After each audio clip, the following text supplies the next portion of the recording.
بسم اللہ الرحمن الرحیم۔ السلام علیکم ناظرین کرام، آج ہم آپ کو موسیقی کی دنیا کے استاد نتھو خان کا آپ سے تعارف کروائیں گے۔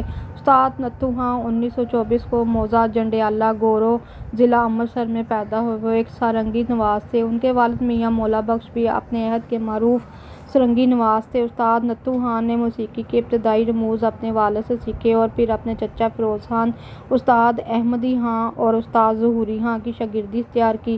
استاد نتھو خان کلاسیکی موسیقی گانا بھی جانتے تھے۔ یہی وجہ تھی کہ انہیں اپنے وقت کے کسی بھی بڑے کلاسیکی گلوکار کے ساتھ سنگت میں کبھی دقت پیش نہیں آئی۔ روشن آرا بیگم استاد نتھو خان کی سنگت کی زبردست مداح تھی، کیونکہ وہ ایک ہی لمحے میں کئی سر کو چھیڑتے ہوئے نکل جاتی تھیں اور ایسے میں صرف استاد نتھو خان جیسے استاد ہی ان کا ساتھ دے پاتے تھے۔ استاد نتھو خان کا شمار برصغیر کے ان چیدہ سارنگی نوازوں میں کیا جاتا ہے جنہوں نے اپنے فن سے انصاف کرتے ہوئے اس میں شہرت حاصل کی۔ انہوں نے بطور میوزک ڈائریکٹر بھی اپنا نام پیدا کیا۔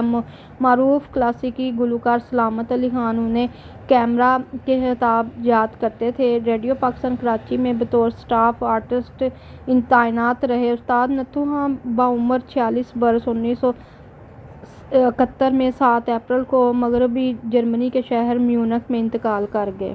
انا للہ و انا الیہ راجعون۔ امید ہے ناظرین کرام آپ کو یہ ویڈیو پسند آئے گی۔ اس ویڈیو کو لائک کریں، چینل کو سبسکرائب